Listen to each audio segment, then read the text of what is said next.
we'd like to begin 3 essential elements of building a powerhouse online brand.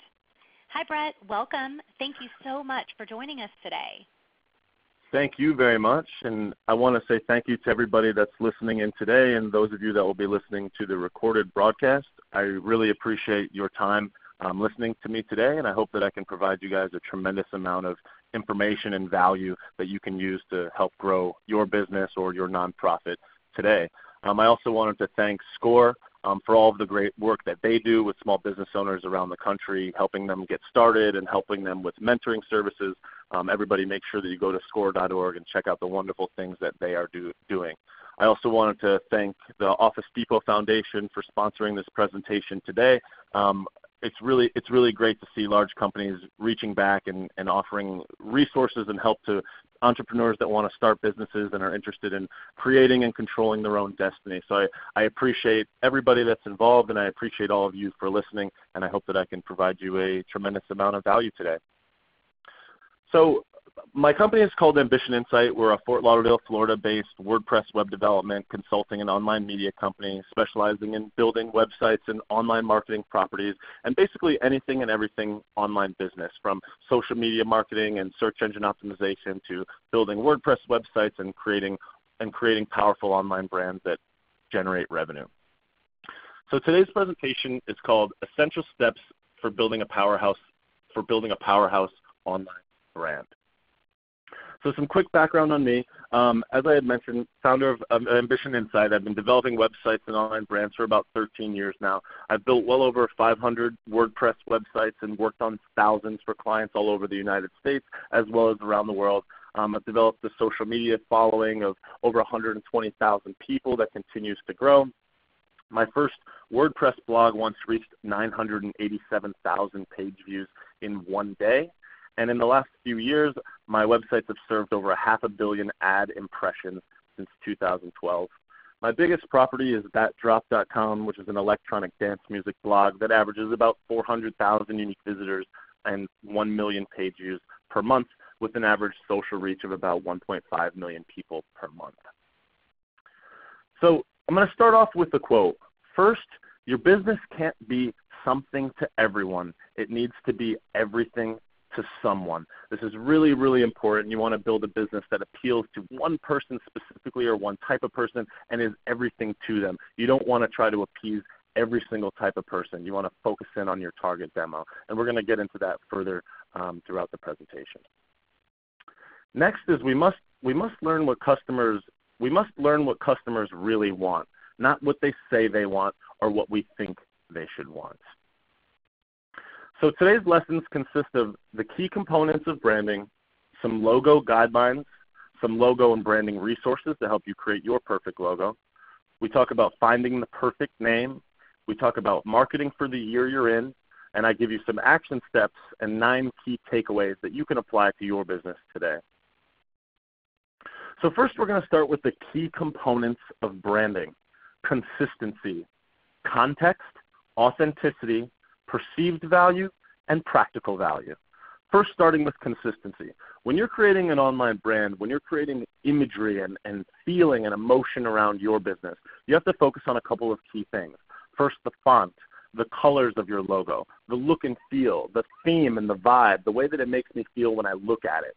We need to focus on the ethos and the core message of your business, and it needs to be consistent all the way throughout, which means the message that I feel through your logo is the same that I should feel through your written messaging, which is the same feeling that I should get through your video, through your Instagram feed, through your Facebook page, through all of your marketing materials, and really through the people that I speak to at your business, whether it's in person or over the phone. You have to be consistent across all platforms, always targeting your market sector. If you have a playful business, it should be playful all the way throughout, not serious on some platforms and then playful on others. The next is context. When I'm a consumer, all I really care about is what's in it for me. So why should they care? Why should they care about your business? Why should they look at your logo and feel that this is the business that's right for me? Is the logo and the messaging and the branding easy to understand? you should quickly establish your niche audience. Who are you selling to? And appeal directly to those types of people. So if it's a brand that's specifically targeted to kids, for example, it might have some different colors or some playful text. If it's a nonprofit that's focused on saving the environment, it may have green and nature colors or pictures of leaves or trees or something like that to make me feel that kind of message and that vibe that you're trying to portray. The next thing is authenticity. You have to be an expert. There's really no way around this. The way to be an expert is through storytelling. Storytelling establishes trust. It appeals to the emotions and the values of your potential customer, and it ultimately lets them know that you're somebody that they can really listen to, because all the information that you have comes from a place of experience. First, people buy with their heart, then they buy with their brain, then they buy with their wallet. So think about your messaging going down that path. Appeal to their heart, appeal to their mind, and then they'll open their wallet for your business. The next is perceived value.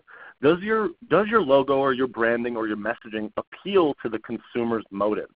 Meaning, is my messaging telling you that we have the best of this product, or we have the cheapest product, or we have the fastest delivery of this product? You need to know your consumer, what they're looking for, and what provides them the most value. If there's a lot of different providers in the marketplace, then you need to set yourself apart. Maybe you're the fastest because you can deliver it really quick, or you have a really great web server that delivers your information the fastest. Make sure that you appeal to what they're looking for and know the type of person that's going to be interested in your business before you even start. The next is practical value. What is your business's core purpose? It's primarily either entertainment or utility.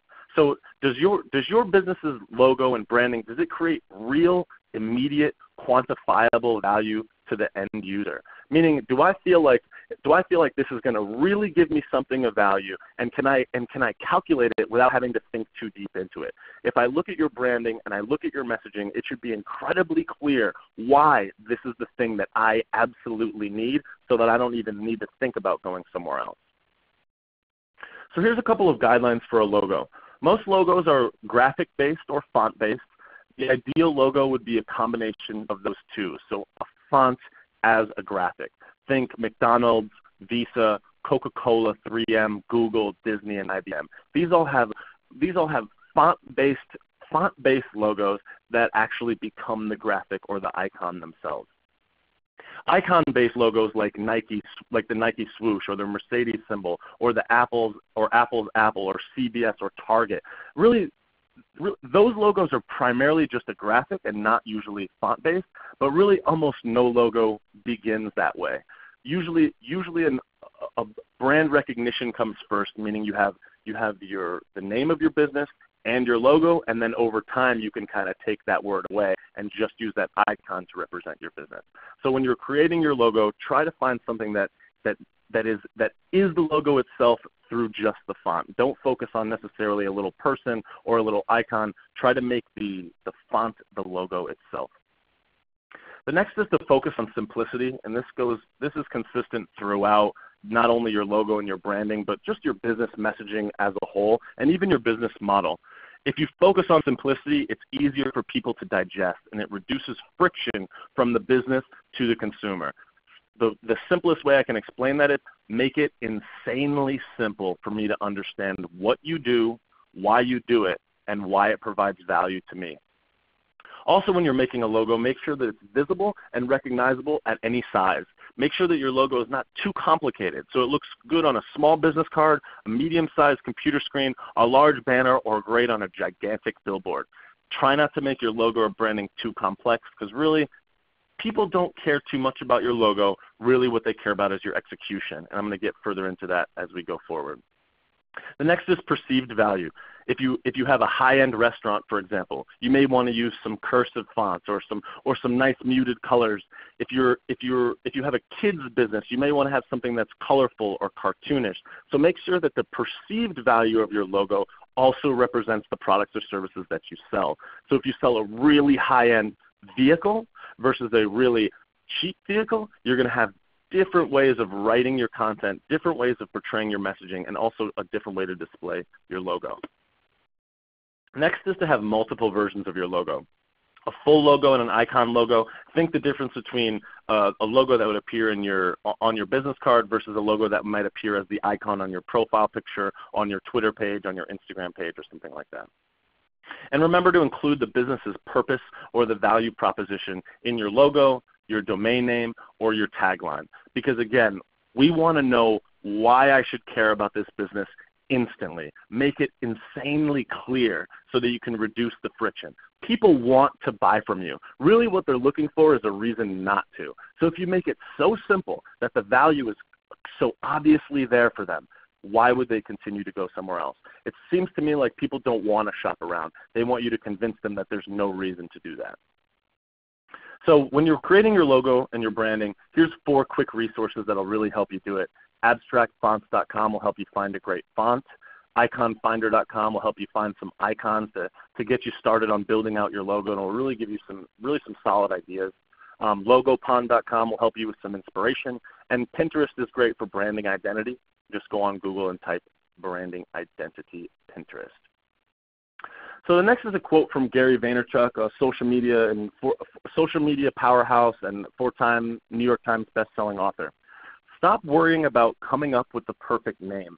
Yes, a good name carries some marketing power, but at the end of the day, if your product sucks, the name means nothing. If you have a clever name, people might stop and notice, but if you don't, they really won't care. They're going to assign it meaning based on the experience they have with your brand.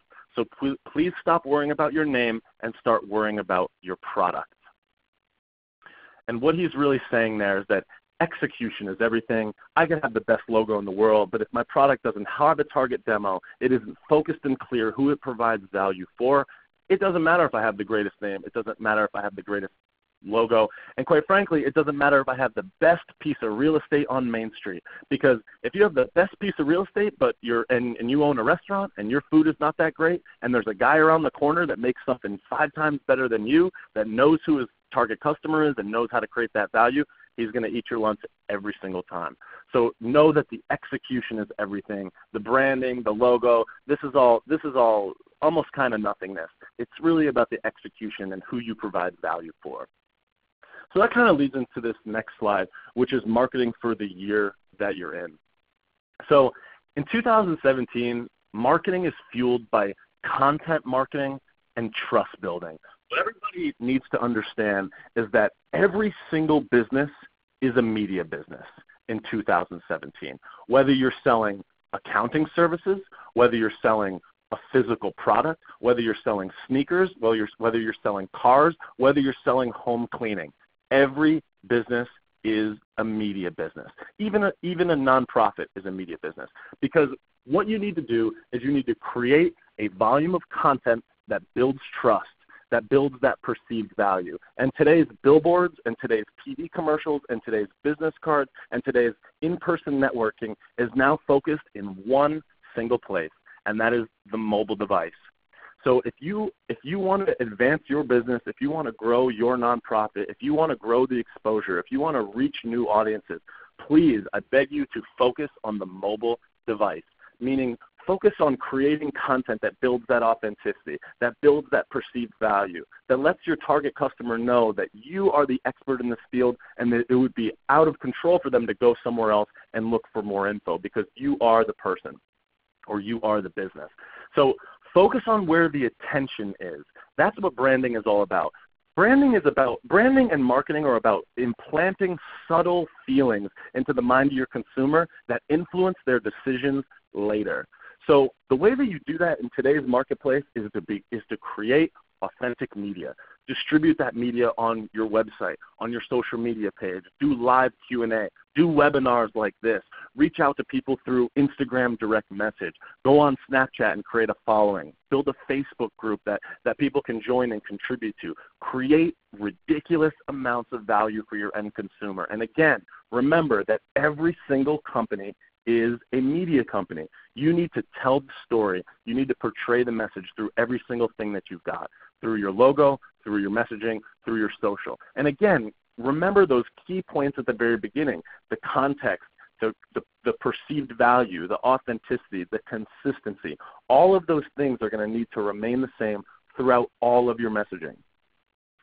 Traffic, meaning eyeballs to your website, are going to be driven through original content and social media primarily. And then you can advertise those things on those platforms really for probably a really low amount of money. If you're buying a television commercial right now, you might be a little romantic about yesterday's marketing. Now, it's going to be effective, but it's going to be probably a little bit more expensive. You want to be ahead of the curve. You want to go where the media is underpriced. You're going to want to go to creating original content. You're going to want to go to documenting, not creating. Meaning, talk about what you're doing on a daily basis. Show people the real nitty-gritty of your business, and be authentic. Because as the internet proliferates throughout society and across the world, it's becoming harder and harder to fake it till you make it. So everybody knows where you're at. They're going to be able to do a Google search and figure out what you're really about, or what your business is really doing, or the value that it's really creating. They can look in the Facebook comments. They can look in the Instagram comments. They can see your likes, and they can see your page views. So don't try to be somebody that you're not. Be absolutely yourself. Be original, and create that original, unique content that focuses on your core message and appeals to your immediate audience. Because that is the name of the game these days, and that is clearly working for so many people in so many different ways. Now, search traffic, which has historically been one of the best ways to generate new eyeballs to your business and new eyeballs to your website. Search traffic is now driven by optimizing and distributing your original content. So the same thing that I had just mentioned about creating content for social media, or creating videos, or creating kind of a background look at your business and why somebody should care, that's what drives search traffic today as well. Now, traffic is attention, and commerce happens where the attention is. Walk down the street, go to a coffee shop, go to the airport. What is the one thing that is in common with every single one of these people? They are glued to that mobile device, and it is only going to continue to grow. You can look at the U.S. stock market and see the technology stocks are absolutely booming. You can see that profits are multiplying quarter over quarter for year after year. You can see that stock prices are through the roof. Now, the stocks are not necessarily the barometer, but it's a good indicator of where people's optimism is for this type of distribution of media. Social and technology and the mobile device and videos and accessibility and the speed that internet content can be distributed is unparalleled. It's unlike anything that we've ever seen before. So if you're not marketing on that mobile device, if you're not creating a volume of original content that has your core brand and your core messaging in it, then you're leaving money on the table. There's no simpler way to say it. Commerce happens where the attention is. When you're creating your brand and when you're creating your message, get it out there where people are already looking. Pay attention to where the attention is, even for other people in your space, and learn from the other businesses that are doing a great job at creating media online. Because you should be following that same kind of structure, but applying it to yourself and your target business, and creating the most value and the most perceived value for your target consumer. So the end of that is, don't be romantic about yesterday's marketing. Nobody wants to change. Naturally, as human beings, we're resistant to change. If we've been buying the same ad in the local newspaper for the past 10 years, and we think that it's been working, but we're not really sure, and we keep just throwing money at it and not reinventing, the guy or gal down the street is going to eat your lunch because they apply these types of tactics. They're not romantic about how they used to reach people. They look around at the audience and they say, people are on these phones, people are on social media, people are talking, they're sharing, they're asking for recommendations. They're not so concerned about what color my logo is, but they're more concerned about our customer service, how quality my product is, how quickly and easily they can get it, how reasonably it's priced, how easy it is for them to acquire it, how little friction there is between the business and the consumer. Remember, commerce happens where the attention is. Reduce the friction. Keep it simple. Don't worry about anything but execution. That is everything. The logo, the branding, this is all great, and we want to feel good about it. We want it to have the right message, but execution will trump this every single time. So the 9 key takeaways are, number 1, identify and speak directly to your target customer. Again, What do they want to see? What is going to give them the absolute most value? And how can I make it so simple that they understand it within seconds? A quote that I've said to clients for years and years is that if I land on your website and I don't know why I'm there, in the first 15 seconds, I'm gone. I need to know who do you create the most value for, and is that person me? And if the messaging isn't clear, and if it doesn't tell me exactly what you do and why you're the best at it, then I'm going to leave.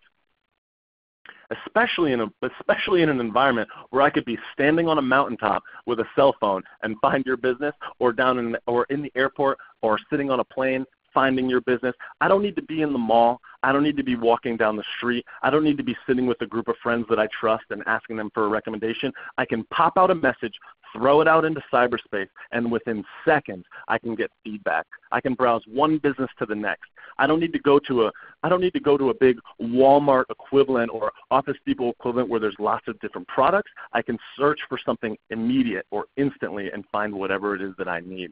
So remember that super, super niche, that super target, that super simplicity, that excessive value for one type of person or one type of consumer. That is where the value is. A lot of these businesses start by absolutely dominating a single category or a single message or a single type of business. Think Amazon. Amazon is about to be one of the largest businesses on the planet. Why? Did they start selling sneakers on Amazon at the beginning? No. What they did was they were the best bookstore that ever existed. They made it so that they had more books than your local bookstore, but you could get them easier and faster. And they absolutely dominated that single market. Once they added the books, then they added accessories to books, and then they built and dominated that market. And then it wasn't until later that they started to add additional products and services until they started to dominate everything. So apply the same thing for your nonprofit. Apply the same thing for your small business. Find a specific target, a specific person or business that's going to find tremendous value from what you have to offer, and absolutely dominate there. And then start to stretch out from that position by providing supplemental products and services to service that type of consumer. As your trust, your brand building, your revenues, and all of those things grow, then you can reach out into new markets and new positions and grab other consumers, because you've told that story, you've executed, you've appealed to a specific type of person or business, and you've been consistent. You've created the value, and you've executed consistently over time. So number two, the branding, consistency, create context, have authenticity, and create value. Tell the story, make it obvious, appeal to my heart, appeal to my brain, and I'll open my wallet. Keep it simple. Do not make anything that can make me go, wait, which business are they in? Wait, are they good at this or are they good at that? Are they trying to sell me pizza or are they trying to sell me a sandwich? Which one is it? They may have the best pizza in town and the best sandwich in town, but which one is really the best? They couldn't be the best at both, could they? I'm going to go to my favorite sandwich shop across town. I'm not going to go to this one. So if my message is not clear, you're going to lose me on all of them. So get me on that one core message. Number 4, forget the perfect name. Execution is everything. And I know that I've said this a couple times throughout the presentation, but I cannot stress that enough. Quite frankly, the name doesn't matter. And sometimes people don't like to hear that. Branding experts don't like to hear that. But it really just doesn't. It's the execution. That is everything, all the time, always. If you're creating value for me, what do I care? I just want the value. That's it. That's all anyone wants. Number 5, know your strengths and develop and invest where you can win. Now, this is incredibly important, and this kind of comes back to you as a person, or your business is kind of the core of your business and of your message. If you have strengths in one category or another, you're going to want to play there, because that's where you can beat your competition. Now, in business, oftentimes lots of different types of businesses or people can provide the same thing. They can provide a similar service. What you need to do is you need to have an edge. And that edge is going to be something that you're really, really good at, or something that you're really, really passionate about, or some unique set of strengths that gives you the edge over the competition. You need to have really, really, really, really vivid, self-awareness and self-awareness of your business, and know what the business or yourself does the best of anybody in the world, because that's going to give you the edge over the competition. And then you can develop and invest there where you're strong. If you develop and invest where you know you can win, then you will win. If you have the edge over the competition because you're a great speaker, or you have the best marketing materials, or maybe you have the best location in town, or the biggest warehouse, or whatever, you have to focus on your strengths, the strengths of your business, where you have the edge over the competition, and focus on investing and developing where you know you can win because you have that edge. Now, again, number 6, focus on creating value. Again, that is what business is. That's the name of the game. That's even the name of the game for your personal life, for your relationships. If you can create value for another person or another business, and you can focus on that, you'll never go out of business. Because if somebody can spend money and get something bigger in return, or spend time and get something bigger in return, they'd have to be out of their mind to not do that. Number 7, know the target customer and figure out what they want. Sometimes you have to have the humility to go online and just ask, how can I provide value to you? Go on your Facebook page, go on your Instagram, and post a question to your followers. Even if a single person responds or no people respond, just the simple fact that you're trying to figure out what they want and what provides value to them will build your authenticity. It'll build that value. It'll build that perceived value. It's all about creating that value for the target person and figuring out what's going to make them say, this is a no-brainer. I have to buy from this person or this business. I have to donate to this nonprofit. This represents exactly who I am. I love nature, or I love animals, or I love the environment, or I love shaking up the political system, or whatever it may be. Appeal to that specific type of customer. Figure out what they want. Be authentic. Create value for them. Number 8, market where the attention is. This goes back to my explanation about creating content for the mobile device and creating content on social. Now, I'm not saying that social is everything and anything, but what I am saying is people do business with people. It's as simple as that. Your authenticity and how much I can know, trust, and believe that you or your business or your nonprofit is the one for me or is the match for me, the better. People are gonna invest in other people, and they're gonna use their own intuition to judge your business or your products or your services based on that. And in order for them to have that gut feeling, you have to be out there. You can't really hide anymore. So you are a personal brand. Your business is its own brand. The way that you represent yourself is part of that brand. And all of this messaging all comes back to the same thing, which is figuring out, do I know this business?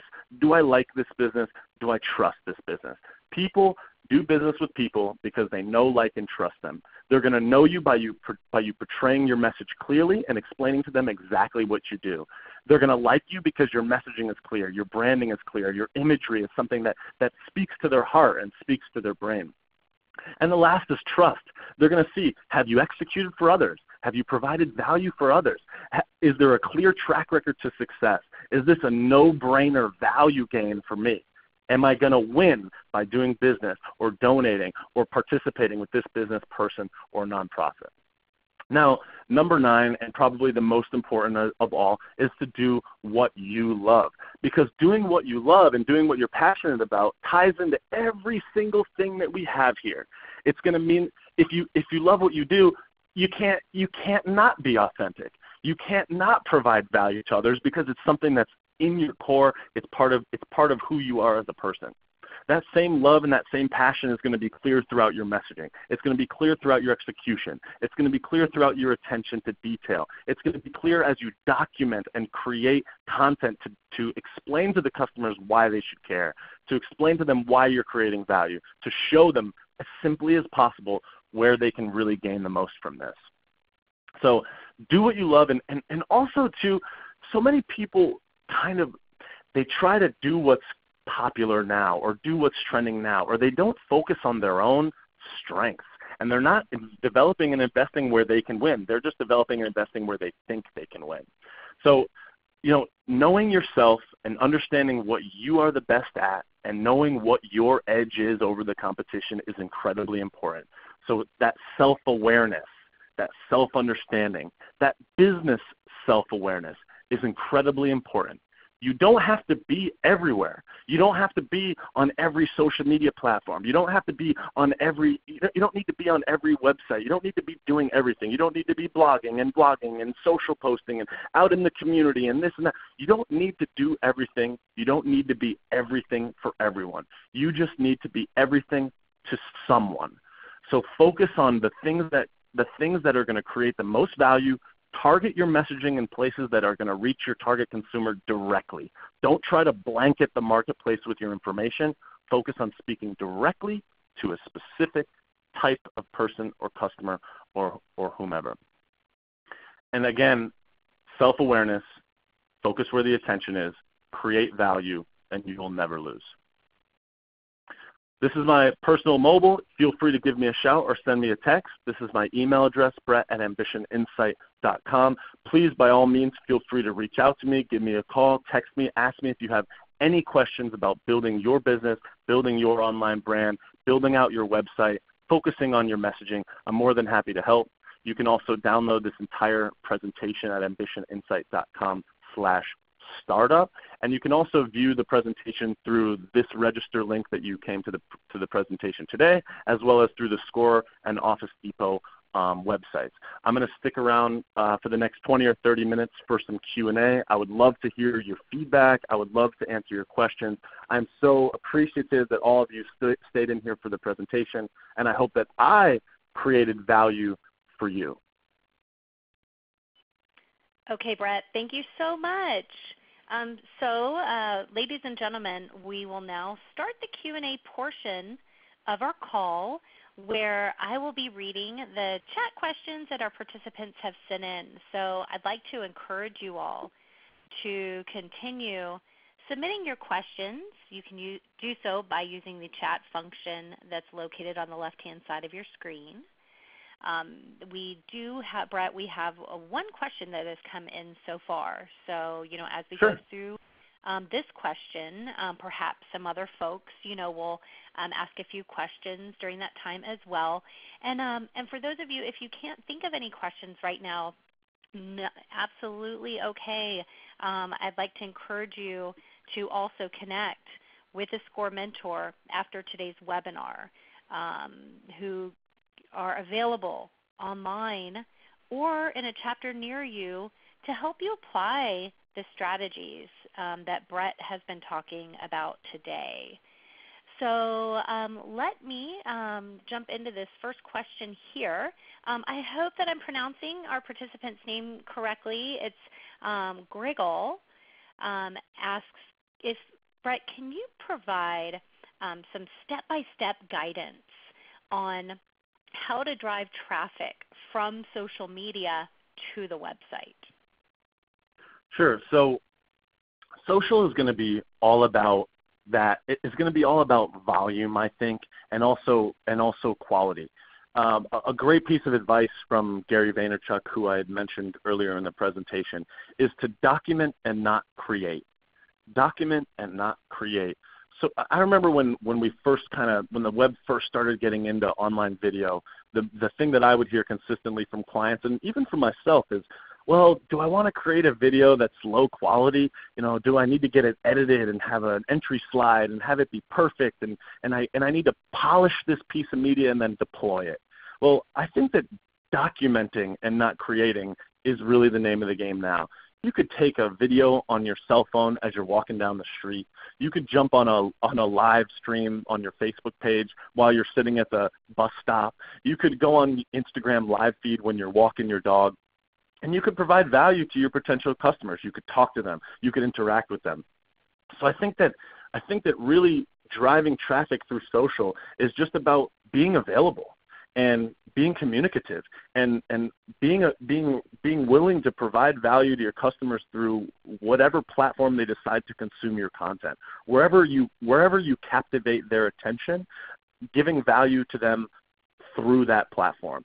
So driving traffic from social to your website or driving traffic from social to your business is going to be nothing more than creating unique, original content and being authentic and creating that context and just being consistent. So don't be afraid to post regularly, and don't be afraid to post something that's not perfect. Don't be worried if you write a blog post and there's a typo, or you make a Facebook post and there's a period in the wrong place, because the speed in which media and content and communication moves these days, it doesn't really matter. What really matters, again, is the execution. It doesn't have to be perfect anymore. So I would compel you to create as much content as you possibly can, and do so by documenting what you're already doing, not necessarily by creating.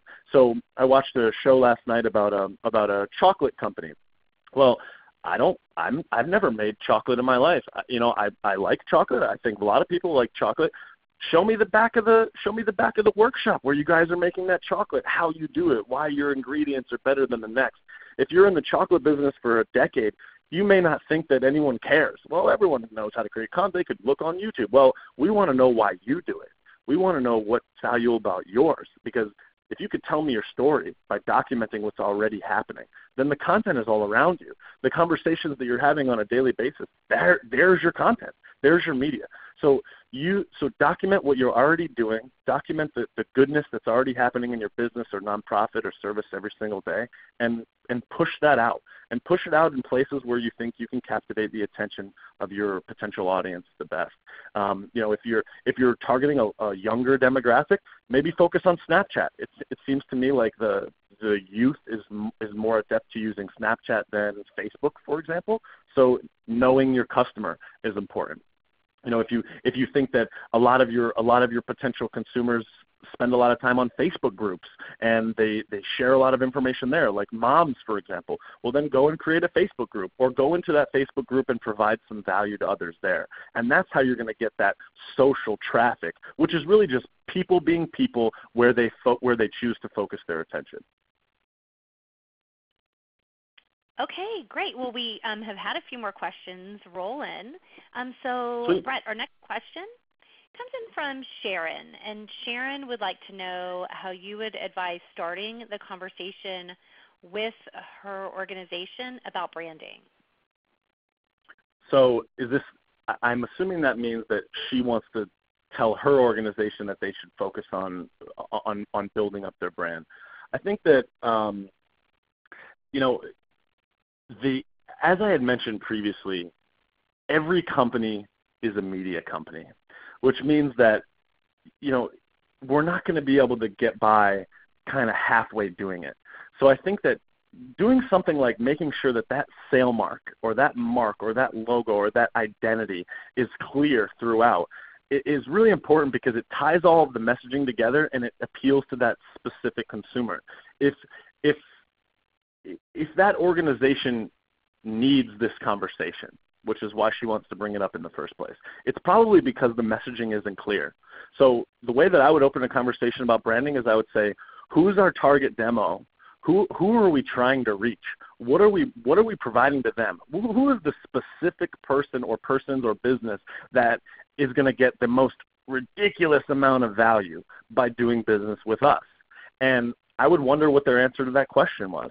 If they don't know it, well, then the conversation is done right there, because you could say, well, great, because we need to know that. And the way that we can know that is by first identifying who they are and then creating messaging and content directed towards them. Now, let's say that they do know the answer to that question. Well, then let's take a real hard look at the branding and messaging that you have. Does every single thing that you put out appeal to them?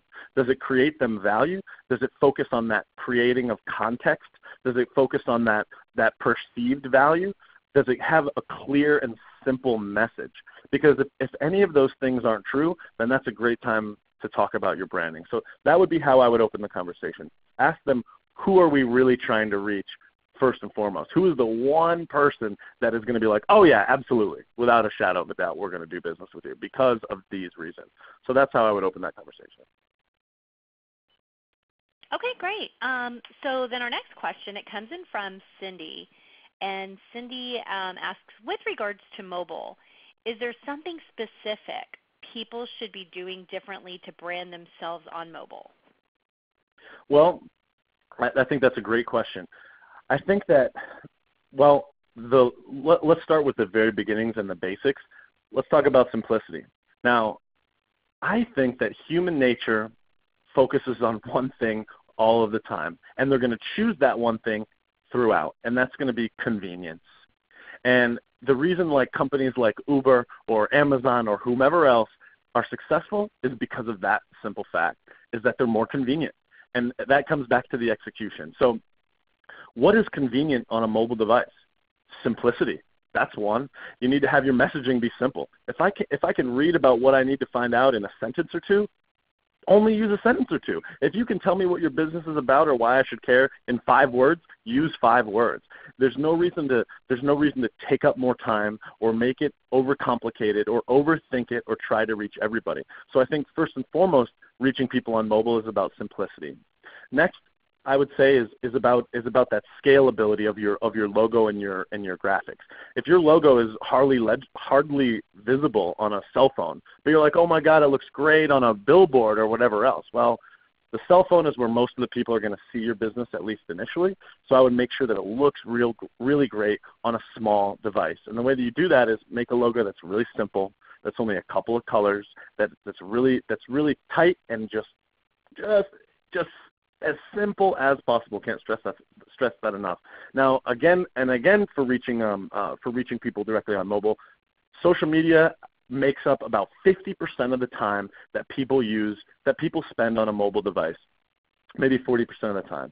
So if we understand that, number one, more people have smartphones today than did 5 years ago. Number two, they're spending more time on that smartphone than they did 5 years ago. Number three, they're relying more on that smartphone than they did 5 years ago. Then we know that that's where their attention is at. And social media dominates a tremendous amount of their attention on that mobile device. So reaching people on mobile means reaching people through applications like Snapchat, through Instagram Live, through Facebook, through other apps that people spend their time on a mobile device. And also making sure that your website is mobile friendly, making sure that you have a mobile navigation bar, making sure that it looks great on a device and I don't have to be scrolling in or zooming or whatever else. So having a clear message or having a great presence on mobile is about that, the simplicity, the reaching people directly through what they spend their time on the device, so social, and just making sure that your website is mobile friendly. And I think that those are some key building blocks that I would focus on to begin with, at least. Okay, so we have another question here that comes in from Elizabeth. And Elizabeth would like to know, what suggestions do you have to increase presence using SEO? They are looking to do more of it, but not sure how much to invest in it and if there will be an ROI. Okay, so in terms of the ROI, I think that it's more than obvious that there's an ROI from search engine optimization and from creating content online. I think that it's beyond clear because you have companies like Google, Alphabet, you have your major social media companies, and all of these guys are using the web and using search marketing to generate business. I mean, the marketplace of today, without a doubt, is the internet, and helping people find you and helping people find your information on the internet is becoming more and more paramount, because I can't be driving down the street on the information superhighway and see a nice sign, or I can't be right downtown in the town square and be hungry because I was just doing some activity and then pop into your restaurant. The town square of today is the web, and if I can't find you, then you don't exist. So search engine optimization is absolutely paramount and is a non-negotiable, because when someone types in on the web the product or service that they're looking for, they're focusing on convenience. They're focusing on who figured out how to execute specifically for me, and they're going to have a really, really specific targeted search, or they're going to look directly for your product.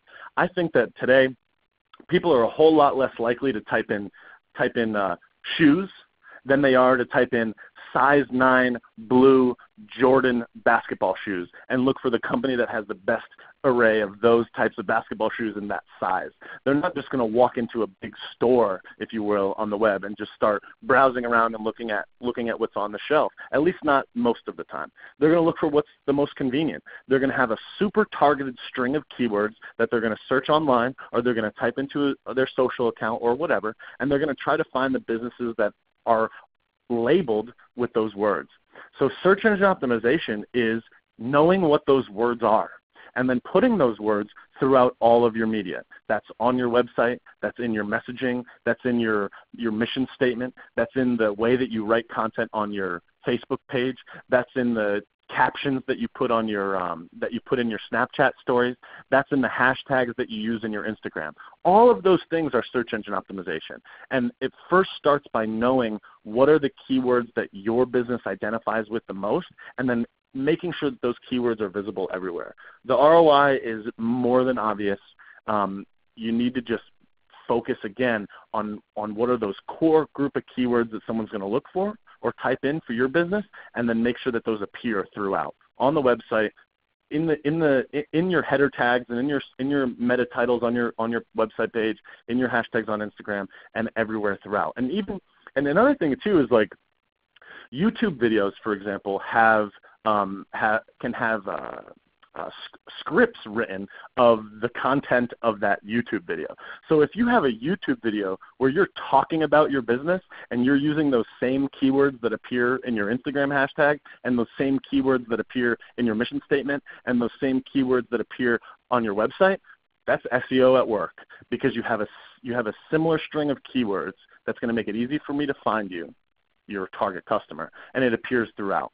So SEO is absolutely important, and I think that knowing those keywords and knowing your target consumer is absolutely necessary. Okay, we have another question from Chris. So Chris says, I'm creating a new website. Do you recommend a blog being included? Chris has lots of content and wants to know how to use it to get the greatest response and following. Sure. So I think that one thing is important, and I think that it's that you can't be everywhere, and you have to always remember to focus on the highest and best use of your time, the closest dollar, if you will. The short answer to that question is absolutely. I mean, a blog is a great thing to have, because a blog, again, allows you to document and not create. It allows you to focus on those keywords. It allows you to build that trust with your target consumer. It gives you a backlink to your website where somebody can share it on their Facebook page and say, wow, this is such a great article about X, Y, or Z. And absolutely, blogging is tremendously valuable in a tremendous amount of ways. But I don't want anybody to go and say, well, I need a blog or I'm going to be out of the game, or I need an Instagram or I'm going to be out of the game, or I need a Snapchat or I'm going to be out of the game, because you don't have to be everywhere. So I would say that if you're looking for additional marketing strategies to supplement your others, and blogging fits right in there, and you have a lot of content and you want to share it, absolutely, a blog is a tremendous value gain. However, I want to make sure to also stress that you don't allow the blogging to take away from your strengths. You don't allow the blogging to take away from your core business. You don't allow the blogging to distract you from executing at the highest possible level. Because a business that executes better but has no blog will beat the company with the blog. Because again, it comes back to the execution. So my answer would be, if you have the content and you're looking for an additional method, absolutely, it's a great path, but don't let it distract you from don't let it distract you from executing at the highest possible level. If you could use that time that you spend blogging to create some video content on YouTube, maybe you should do that. Again, you have to know who your target customer is. Are they going to be watching YouTube videos or not? Maybe they won't. Know who they are, know what gives them the most value, and if you think that creating a blog post or a written piece of content for them is going to be something that really resonates with them, absolutely do that. In addition, what the web allows us to do that the brick and mortar world has struggled with is have data. So data is going to tell the story for you. If you create blog posts and it doesn't get any action, or if you create on Facebook and it doesn't get action but it does on Instagram, well, focus on Instagram.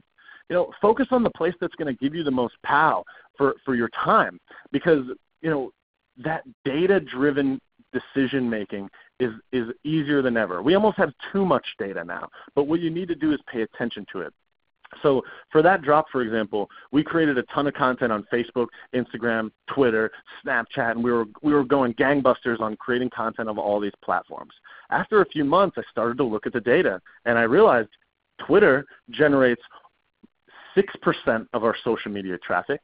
Facebook generates 94% of our social media traffic. So one can assume that even though everybody likes Twitter, I see Twitter on TV, I see the president using Twitter, I see celebrities using Twitter, well, it's not generating me the traffic to the website. So I'm going to focus on the Facebook page because it's going to generate that traffic to the website. Now, traffic to the website is not the only measure of success. We still focus on Twitter because it gets lots of impressions. We can get 10, 20, 30,000 impressions on that Twitter page, so there's still value there. But if I'm just trying to generate traffic to the site, or that's my closest dollar, or that's my my highest value item at this time, the highest and best use of my time, then I'm going to focus there first. I think we all, including myself, try to be everywhere, and as a result, we're nowhere. And what would be much better is to focus on wherever the data shows us has the most impact. Okay, Brett, there's a follow-up to that question. Where Chris Sure. asks, how often would you recommend a new blog? Would that be daily, weekly, etc.? Well, that question is going to be, the answer to that question is going to be the same. If you could post 55 times a day, that would be better than posting, 2 times a day, probably. But at the same time, it's about the quality and it's about the value. So I don't necessarily think that there's a guidebook as to whether you should post every day or every week or every month.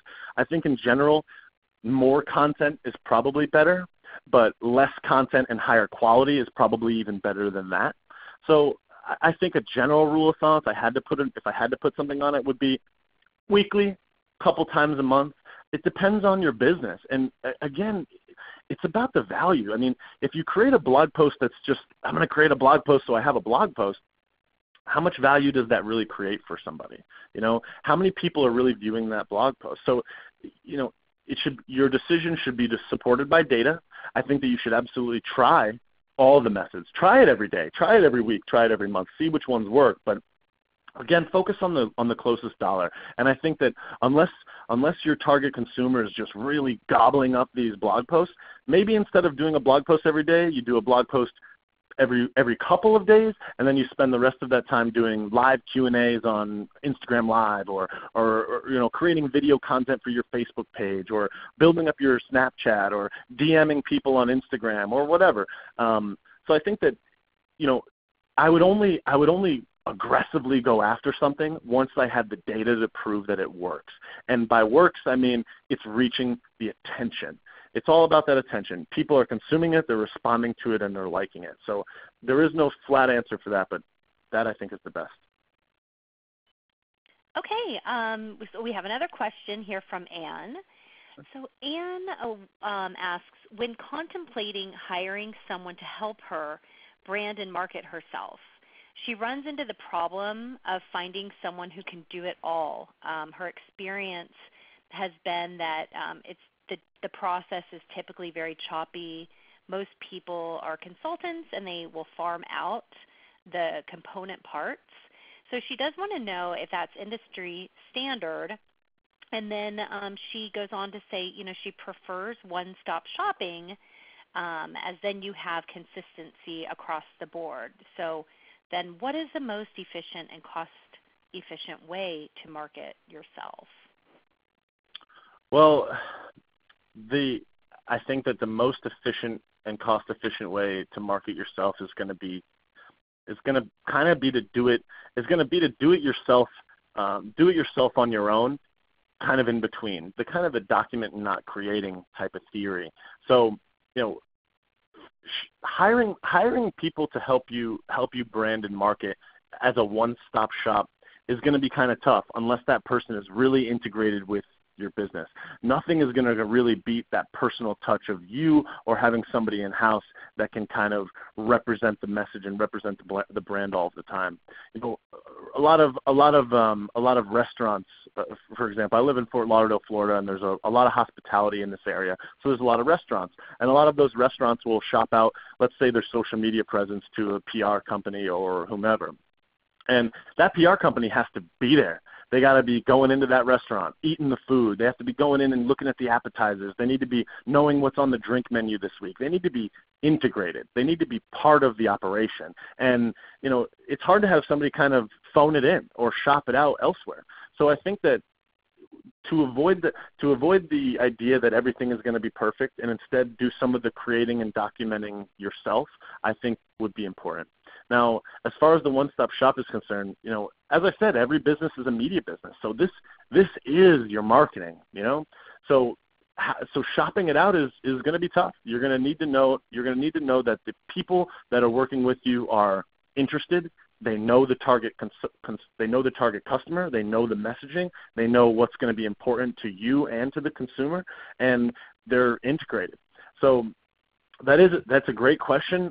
I'm not sure if my answer was exactly what you were looking for, but I think that I would focus on trying to create it as much yourself or internally with your existing people and not worry about it being perfect and just kind of get the flow going. And once you get the flow going, you can kind of start to see what's working and what's not working. And you can focus on the highest and best use of your time. So instead of hiring a social media person and having them blanket the market with all this different stuff, maybe have somebody internally start to say, hey, can you post on the Instagram once or twice a day? You know, go around the office, take a picture of something, take a picture of a new product that we're turning out, take a picture of somebody doing R&D, take a picture of us out in the field or whatever else, and just kind of just be authentic and post. And even if you post less, but it's more authentic, that probably is better. You know, posting 6 times a day doesn't necessarily mean you're going to get 6 times as much attention as the person that posts 1 time a day. I mean, I think that there's plenty of examples of people posting infrequently, but having it be of really high quality and that working really well. So there is no one-size-fits-all approach to how we do this. You know, and I don't necessarily think that volume is always the answer.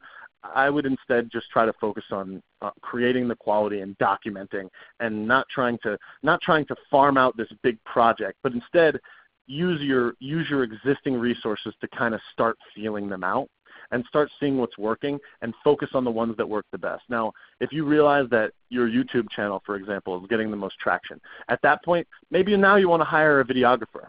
And that videographer comes into the office and shoots and chops some video up. But, you know, with the one-stop shop, it's like as the world becomes more specialized, just like your business is becoming more specialized, the one-stop shop is going to be harder. So I would say having it done internally, or having one of your people do it, or contributing to it yourself, or investing in, you know, giving somebody that has not as much responsibility, maybe a little bit more within your existing team or structure, I think is a great way to start. And then using that data to see what's working. And then you can hire someone or hire another business that can help you focus on that one specifically. Because nobody's gonna care about your business as much as you, as much as we all hate to admit that. No one's gonna care as much as us. So sometimes we just gotta put in the work, and we need to figure out, you know, what's going to work for us, and it's kind of hard to put things on autopilot. So that would be my best advice for that. Okay, so those are all the questions that we have time for today. Okay. So, ladies and gentlemen, on behalf of SCORE and the Office Depot Foundation, I'd like to thank you all so much for attending the live webinar today. A brief survey will launch when we sign off. We would appreciate you taking just a couple of quick minutes to complete the survey, tell us your thoughts and your suggestions. And in closing, I'd like to give a very big thank you to Brett Napoli for presenting today.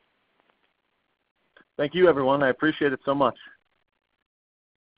We wish you all a wonderful day and look forward to seeing you back next time. Take care.